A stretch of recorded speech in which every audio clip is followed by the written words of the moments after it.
Mga karos, good morning po. Ayan, good morning. Kamusta po tayong lahat? Ito, welcome back po muli dito sa aming channel. Bali, araw nga po pala ng Lunes ngayon.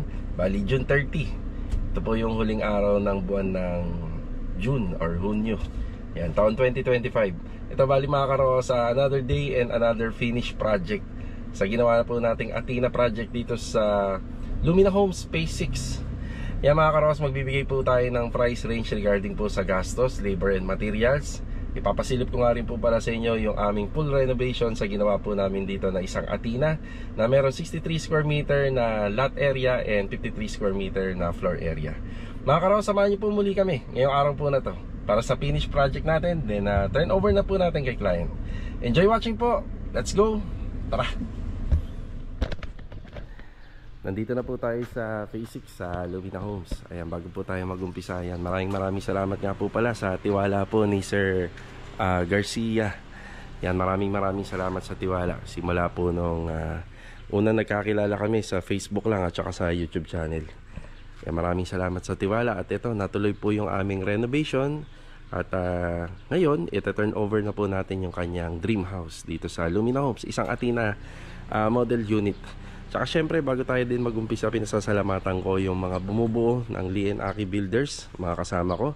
At saka yung mga naging part ng unit na to na sila Sir John De Leon, tsaka sila Master Batang para sa glass and aluminum. Yan, maraming salamat. Okay, bali ito ang pinaka full details ng bahay na ita-turn over natin kay client. Isa po siyang Athena na meron pong provision for garage, single firewall. Tapos 63 square meter yung lot area niya and 53 square meter naman yung floor area niya. Makikita nyo lang po dito, kapag tuwing umaga, nandito po yung malilim na part. Pag hapon naman, nandito na yung tutok ng araw. So sa mga kumukuha po ng bahay, yan minsan, yan ang tinitingnan ng mga kliyente. Para sa akin kasi, mas maganda, dito yung liwanag ng araw kapag umaga. Pero pagdating ng tanghali pahapon, malilim na. Makikita nyo lang meron siyang malawak na sidewalk. Yan po yung pinaka sidewalk niya.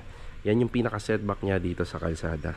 Pagka may ganyan kakalaki na sidewalk or meron kang ganyan na setback sa harapan ng bahay, medyo advantage na po yan. Ito yung mga ginawa po namin dito. Meron po siyang 7 meters na length dito sa harapan ng bahay. Meron siyang 4 na poste. Sa 4 na poste niya, meron pong naka-install na tile sa harapan. Tapos may naka-install po ng mga lamppost. Yung gate na ginamit namin dito is a tubular gate. Tapos folded gate po ito. Ang ginamit po namin dito is 1x3 and 1x1 para sa design and bracing. Para medyo magaan lang. Tapos ginamitan namin siya ng hinges. Yung hinges namin is 1 inch na cylindrical. Ayan, pinaka hinges namin. Medyo malakas-lakas na rin po yan mga karos. Kasi hindi naman po ganun kabigat yung folded gate na ginawa natin. Tapos meron siyang 3 layer na cylindrical hinges para mas maganda at mabubuhat niya po itong ating folded gate. So 2x2 yung pinaka-framing, meron siyang 1x3 na vertical design plus combination ng alternate na 1x1. Yung 1x1 ang ginamit namin dito, QD enamel na medyo nahalintulad yung kulay dun sa beige. Mas tinapangan lang po namin ng konting yung pinaka-timpla niya para kahit naman papano lilitaw po yung kulay niya. Yan, folded gate po to, bali 4 na panel. Pagdating dito sa gitna, meron po siyang service gate. Ito naman po ang fence grills natin, halos pareha lang po siya ng pinaka-design. Tiles natin is 30x30. Yan, para siyang adobe style na nagko-complement naman po sa kulay ng bahay. Yung mga ginawa nga po pala rito sa bahay na to, meron po siyang repair and maintenance, naka-schedule yon doon sa pinaka-ibabaw po ng bubong. Yan na po yung actual na ng turnover sa kanya ng Lumina. Repair and maintenance na lang. Inayos natin. Tapos pininturahan po natin ng epoxy primer, then roof guard, and sinilyado natin para kahit naman pa paano mata-turnover natin na bagong-bago pa rin. Ang ginamit naman natin bubong dito sa harapan, mga combination pa rin po ng ating tubulars po to. Bali 2x2 and 2x3 sa mga metal trusses. Tapos meron tayong nilagay na taklob or yung parang magsisilbing pinakasiling niya pag tinitingnan natin dito dahil industrial type nga siya. Hardeflex na 1/4 plus yung pinakabubong niya, yung roofing niya ay gawa po sa PVC. Medyo mahigpit kasi yung restriction ng mga renovation dito kaya PVC yung ginamit natin. So bawal dito yung long span o yung yero. Diba? So mag-inspect pa naman po sila at site developer dito para sa pagbabawi ng construction ba. Makikita po nila yan. Then makikita nyo yung kulay ng pintura. Ang mga ginamit namin dito is black. So yung black nya, Aqua Gloss It Black by Davies. Tapos naka-inside gutter tayo. So ito, inside gutter pero pininturahan na lang namin. So stainless po siya. Sa mga gusto magpagawa, pwede yung ganito para malinis. Pero tungkol sa maintenance, kailangan nyo pa rin umakyat dyan taon-taon para masilip yung gutter nyo kung may dumi ba o wala. Yung iba naman, ang ginagawa, yung trusses, igigilid lang po o ipapasok sa loob. Tapos yung gutter nakalabas. Basta pasok sa sukat at hindi po lumagpas po dito sa ating plano, pwede po yung ganun. Ayan, bali ang ginamit natin dyan yung makapal na PVC roofing, which is 2.5 mm. Tapos may mga flashing po yan sa gilid at saka sa wall. Naginamitan naman natin ng makapal na 0.5. Tapos yung mga sidings niya, gawa na lang po sa polycarbonate. Yung mga gilid kasi bawal pong iangat to ng diretso gamit po yung hollow blocks. Tapos may mga pailaw tayo dyan. Meron na rin pong sampayan. Naglagay tayo. Tapos yung pailaw natin, yung drop light na canopy. Para kapag kinakailangan po nila ng ilaw dito, maliwaliwanag syempre. Okay, binuksan natin yung mga gate. So folded gate po siya. Tapos ang opening niya syempre dito palabas. Dahil pag nagpasok ka ng sasakyan dito, kapag paloob po yung loob yan, baka hindi mo na po siya maibalik palabas. Tatama sa sasakyan. Tapos ang ginamit natin na tiles dito is 40 by 40. Ayan yung tiles na ginamit natin. Bagay na bagay dito sa garahe. Tapos yung texture niya, yung color niya. Ganun din sa may corner area. Naglagay tayo ng floor drainage dito. Napaka-importante po ng floor drainage na to. Lalo na sa panahon ng mainit, magbabasa ka dito. Importante meron ka nito. Lamang ka kapag may ganyan ka sa harapan ng bahay mo. Para kahit papano, itong bandang area na to, hindi siya masyado nilulumot. Tapos meron syempre yung baka barrel bolt itong ating folded gate na ginawa. Yan. Sa ilalim. Tapos para na-fix natin siya, may mga butas po yung ating floor area. Yan. Tapos yung pinakalock niya nandito na lang. So hindi na po tayo naglagay ng butas dito sa pinaka-folded gate natin. Para sa tarangkahan po. Para sa opening po ng tao. Kasi meron naman po siyang service entrance. Yan na. Ito kailangan meron para nakakapasok yung kamay. Tuwing nilalak natin. Same color pa rin yung ginamit natin na color paint dito sa mga pader. Bali, beige. Tapos itong dito sa sunblast, paakyat dun sa taas is maroon. May finishing touch po siya ng acrylic emulsion kaya masyadong makintab. Pag makintab, mas maganda, mas tatagal po yung buhay niya. Pag naka-acrylic emulsion. Makikita niya lang at mapapansin dito, ito yung dating window niya, naka-fix na to. Kasi naka-overall tiles tayo sa loob. Bali, yung pader na yan, wala nang gamit yan. Pero binalik lang natin yung bintana, gawa ng kailangan po sa restriction kasi nandyan pa rin yan. Tapos yung makikita yung aluminum na air vents doon, yan po yung nanggaling dito sa shower area, yung exhaust pan natin. Tapos dito may isang window tayo na dating pinagbaklasan po rito sa left side wall nitong unit. Tapos ito nagpalagay siya ng aircon grills dahil meron siyang rito, aircon. Tapos para sa design naman ng laundry, meron akong clean out dito, gawa na nandito yung catch basin sa connectivity ng washing machine. Ayan, water line, tapos may outlet. May service faucet din tayo rito para maiwasan niya yung laging gumagamit ng extension hose sa tuwing may kailangan siyang tubig. Maglilinis, magdidilig ng halaman, magpapaligo ng aso. Yan, may floor drain syempre. Ganun din dito. May service faucet tayo. So sa service faucet naman may malapit na floor drain. Tapos makikita nyo lang ginawa ko rito, gawa na naka-inside gutter tayo.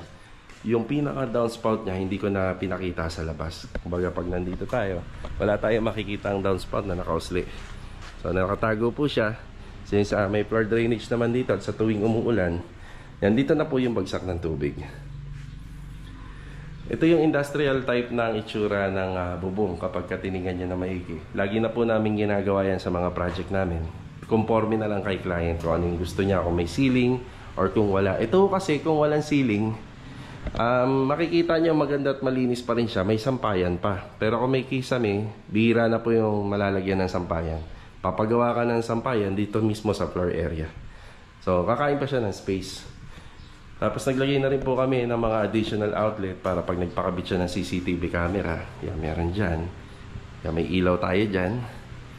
Tapos dito din banda. Yan. May outlet din. Kasi in case magpakabit siya ng CCTV camera, may ano na siya. May outlet na. Pwede wireless para maganda. Tapos may screen door. Yan, screen door. Tapos kailangan may outlet pa rin. Sa tuwing magpapasok sila ng sasakyan, balak nilang maglinis, magkumpuni, importante may outlet dito. Malaki ang advantage kapag may mga saksakan ka sa labas ng bahay. Tungkol naman po sa septic tank niya, nandito yung pinaka-septic tank, kaya meron tayong clean out dito.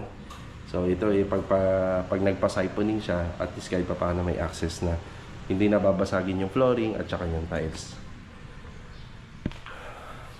Lawak na. Lawak. So maraming pwedeng gawin dito si client kapag nakatira na siya rito. So, pasok tayo rito sa loob. Ito nga po pala ay naka-screen door, bali full screen yung pinaka-main door niya na ginawa nila master batang. Yan. Pag magpapagawa po kayo ng screen door, yung pinaka-framing niya, mas maganda kung makapal na para matibay kasi ang mga pintuan lagi pong ginagamit. Lagi binubuksan, hinihila. Makapal tayo para hindi rin basta-basta nayuyupi. Binuksan ko muna yung mga ilaw. Yan para makita natin na gumagana. Yan si Master Dindo, good morning. Good morning! Yan, habang nagbablog po tayo, pinabalik ko po siya rito dahil meron pa tayong konting mga naispatan pa na dapat na i-retouch. Yan. Yan, bukas yung ilaw. Saktong-sakto yung mga ilaw na nilagay natin dito. Yan, pasok tayo rito sa loob. Kapag tinurn over po sa inyo ni Lumina yung inyong bahay, wala po siyang double lock. So, naglagay tayo ng single deadbolt. Tapos, nagpalit na tayo ng ating lever type doorknob. Tapos, lahat ng pintuan may door stopper. Yan, importante po yan. Yan, may door stopper siya. Okay, ito yung pinakaloob at saka yung interior. Bali mapapansin nyo, medyo lumiit nga lang po yung sakop ng space. Gawa ng lahat naman ng bahay dito sa Lumina, dito sa subdivision, ay meron lang pong habang 9 meters. So para magkaroon po ng garahe, ang ginawa po nung developer, yung design ni Athena, medyo in-adjust niya po yung sa loob ng interior. Kaya medyo lumawak to. Yun lang yung sikreto ron. Kaya dun sa mga napapanood nyo sa ibang mga project namin, medyo malaki yung loob, kagaya ni Angeli at saka ni Angelique. Kasi yung garahe naman po niya o yung labas, medyo maliit naman. Yan, bali ang color combination ng bahay na to is a gray, black, and white. Yun ang color combination niya. Yan. Tapos si client nagdadala po ng curtain, pero pagdating po nila dito, baka dagdagan pa po nila yan. So medyo kulang pa sa kortina. Yung ceiling natin dito sa living space, bali naka-Piscine board siya. Naglagay tayo ng mga pin light. Lahat ng pin light pala tricolor. Tapos may center light siya. Center light din natin is a tricolor din siya. Ayan na. Tapos nagpagawa si client dito ng TV console. So sa TV console natin, bali napakasimple lang nito. Itong pader na to, nilagyan po natin yan ng wall fluted panel. So color gray din po siya, dark gray. Tapos naglagay tayo ng mga outlet para kahit papano meron na po siyang TV stand dito. Yan, may mga saksaka na. Tapos ito yung pinaka magiging dining area niya. Sa dining area, nagpalagay lang siya ng wall mirror. Tapos meron tayong isang center light dyan. Tapos meron tayong track light dito. Kasi itong track light na to, may possible na magpagawa sila ng bar counter dito. So pag may bar counter, may ilaw na yung header nun. Halos nakaabang na siya. Sa tiles na ginamit natin dito, 60 by 60. Ayan yung pinaka-texture niya. Random yung design ng tiles. Yung pinaka-haspi niya. Ang tawag po dyan random. So wala siyang isang straight line na nabubuo kapag ina-install natin yung pinaka-pattern niya. Yan. Bali, ang ginamit po natin dito sa wall is a tinge of gray. Yan, tinge of gray po yan. By Davies. Kapag tinurn over sa inyo yung Athena, itong part na to is a kwarto. So, merong 1 bedroom po dito. Ang ginawa ni client, pinatibag po sa amin yan, pinademolish, pati yung gilid dito, pinademolish niya. Ito, tinira na lang natin to kasi medyo mahaba na. Nasa 4 meters na kasi yan, kaya kailangan pa ng poste. Para yung gawa po natin talagang matibay.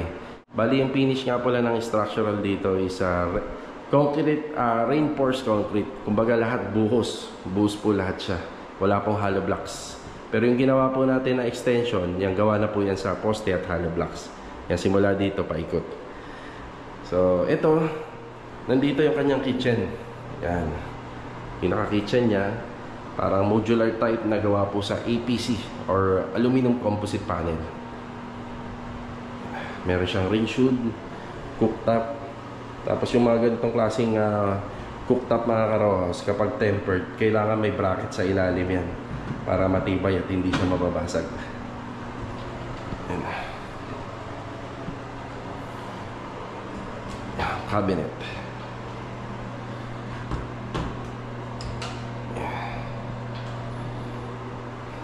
Tapos dito 3 layer. Soft close nga po pala. Tapos meron po siyang LED light dito. At syempre meron pong additional na mga saksakan. Tapos 60 by 60 na tiles yung ginamit natin. So sa paggamit naman po ng tiles, pwede rin po yan sa lababo. Ang disadvantage is nakikita nga lang yung mga dugtungan. At saka syempre yung tiles, hindi po siya ganun kakapal kumpara sa mga quartz and granite. Yan, ang installation ng tiles natin dito is a 45 degree cut angle. Yan, naka 45 cut angle po tayo. Tapos nandito yung gas tank niya.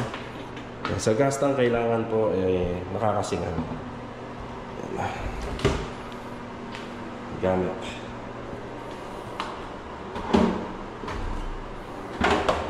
Yan. Cutlery. Yan, soft close.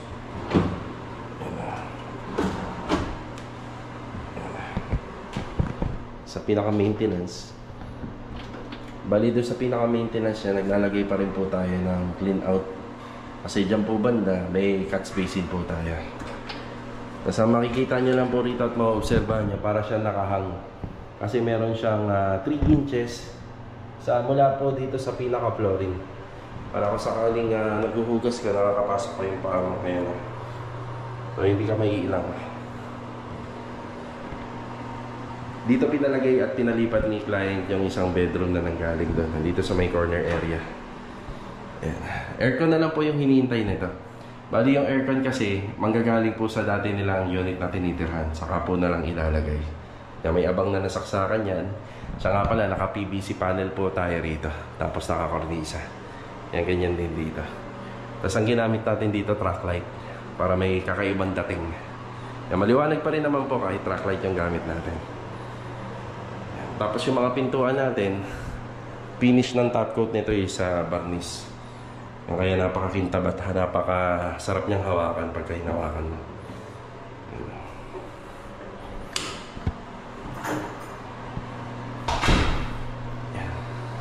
Exhaust fan hindi mawawala. Kahit may range hood na, may exhaust fan pa kasi yung bahay hindi naman well ventilated.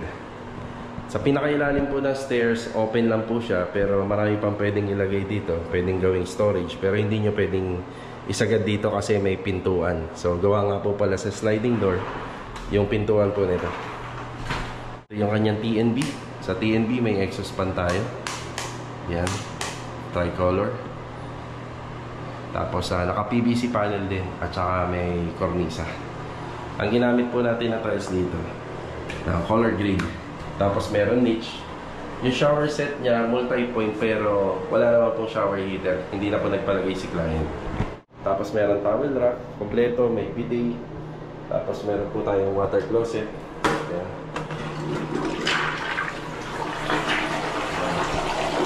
Tapos basin lavatory. Ayan, faucet, LED wall mirror. Ayan. Ganda.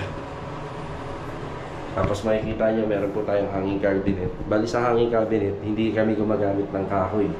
So, ang ginagamit namin, aluminum talaga. Yan. Tapos naka-tiles yung iba. Yan, tiles po yan. Tapos sa floor area, gumamit po tayo ng color ng mga pader. Dito sa pader, glossy. Yung ginamit natin dito, matte, para hindi po madulas. Tapos may floor drainage din tayo, medyo mahaba. Para malalaro natin yung tulibi ng tubig. Tapos dito naman po banda sa may shower area, syempre nakadrop to. Nakadrop siya ng bagyo. Dito kasi mas marami yung volume ng tubig, kaya ito nakadrop na.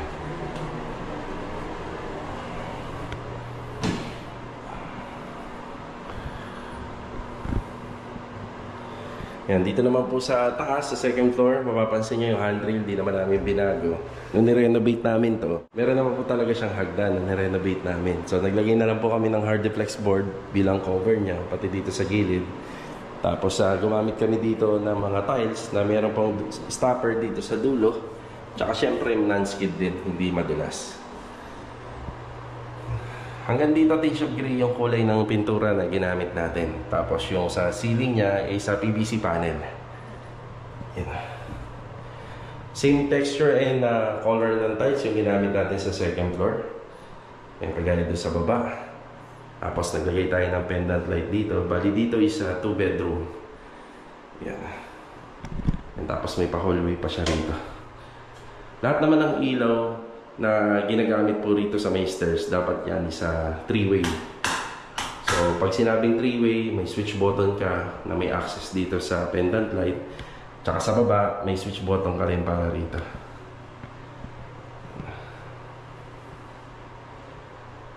May space pa para maglagay ka ng lamesa rito. Pwede ka magkape rito habang nakatingin ka sa bintana, or pwede ka maglagay ng computer table. Ba?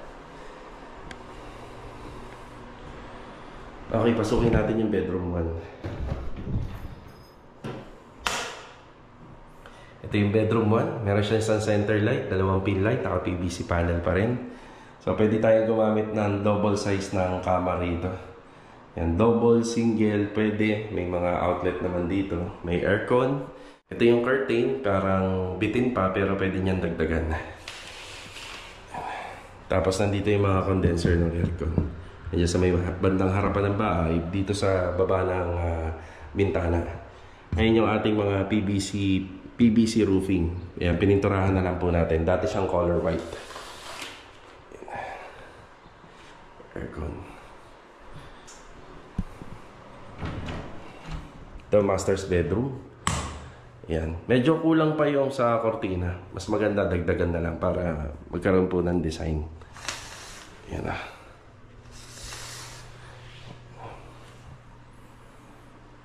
Sa master's bedroom, meron siyang open cabinet. Ayan. Tapos to PVC panel din. May center light, may 4 na pin light. Then meron pong aircon. So dito pwede siya maglagay ng king size or queen size na kama dito banda sa gitna. Tapos gawa nga po pala sa slab yung kanyang extension.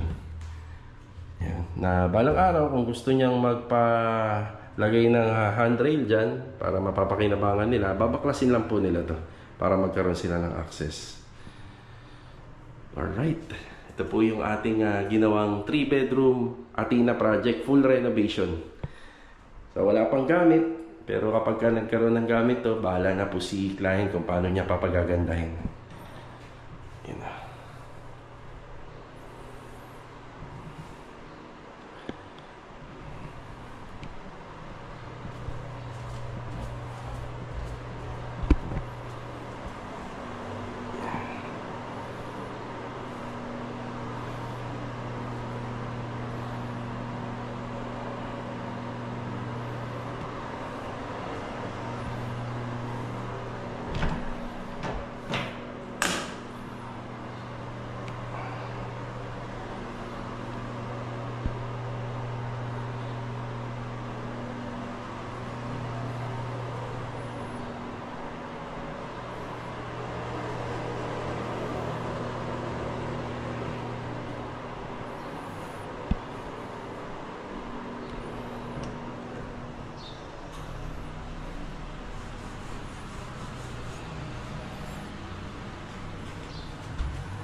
Bali mga karos, maraming salamat po sa pagbisita ngayong araw po ng Lunes. At ayan po yung ating finish project dito po sa Lumina Homes Phase 6. So sa mga nagtatanong nga po pala kung magkano yung pinaka price range ng renovation natin dito, labor and materials nasa 900. Pag sinabi naman pong price range, pwedeng 900 pataas, pwedeng mas mababa sa 900. Hindi na nga po pala pinapasabi ni client owner yung pinaka total ng renovation cost. So yung 900 na price range, nandun na po lahat, kasama na yung sa aircon, lahat na nakikita nyo po dun. Pero yung sa tubig at kuryente at yung paglalakad po ng mga working permit ay hindi pa po kasama dun. Sana po mga karos, nakapagbigay po muli kami ng idea at nakapagbigay po kami ng inspirasyon sa mga kumukuha ng ganitong klaseng unit, ay pwede nyo po palang pagandahin ng ganito. So sana nabigyan po namin kayo ng idea at saka ng design dito po sa naging project namin na isang Athena project dito sa Phase 6. Mga karos, sa mga nanonood nga po palagi ng aming vlog at hindi naman po nakasubscribe, please click nyo na po yung subscribe button at i-click nyo na rin po yung notification bell button para updated kayo sa aming mga videos. Syempre paki-ano na lang po, paki-share na lang din ng videos natin para kumalat at mapanood po ng mga ibang nangangarap ng ganitong klaseng bahay, lalo-lalo na yung mga OFW. Okay, meron na naman nangungulit sa mga ilan sa viewers natin at nagpa-private message sa atin. Magkano daw ba ang kitaan ng ganitong klaseng up and down unit na may corner? So, conforme nga po yun. Kung kinokontrata po natin siya ng labor and materials, syempre nagko-conforme tayo or depende po kung magkano na lang po yung matitira sa budget cost ng labor tsaka sa budget cost ng materials. Sa mga nagpapagawa nga po pala, please huwag nyo titipirin yung ibang parts ng bahay or yung kabuuang renovation. So mag-focus tayo sa mga electrical, sa mga bubong. Huwag po tayong gumamit ng mga maninipis. At sa mga electrical naman po, kailangan standard. Wag po natin pagsama-samahin lahat ng electrical para sa isang breaker lang. So i-separate po natin dyan according po sa mga appliances na mga umiinit, kagaya ng heater at saka ng refrigerator. So tayo ay kumita dito ng nasa 65,000. Pero ginawa po natin siya ng 3 months. So i-divide natin yung 65,000 at versus dun sa 3 months. So 90 days yun. Then i-compare natin kung magkano yung bawat araw na kinikita natin. So parang ganito po yun, nasa 722. Pero naggagas pa tayo. Then minsan bumibili pa po tayo ng tubig araw-araw para sa mga manggagawa. Ginawa nga po pala yung bahay more than 5 to 6 months. Pero hindi naman po siya araw-araw napapasukan. Bali yung total na naipasok po doon ng mga manggagawa plus tayo ay nasa 90 days or 3 months. So sana naidagdag po natin to sa mga nagpaplano po magpagawa at saka gustong kumita or mangontrata, maliit man o malaki. Wag po kagad tayo maghahangad kagad ng kita. So mag-umpisa tayo sa maliit hanggang sa lagi na natin tong ginagawa ng tama at hindi tayo nanloloko ng tao. So kita-kita na lang po tayo mga karos sa susunod na video. God bless po sa ating lahat. Ito, paalam po muna. Tara!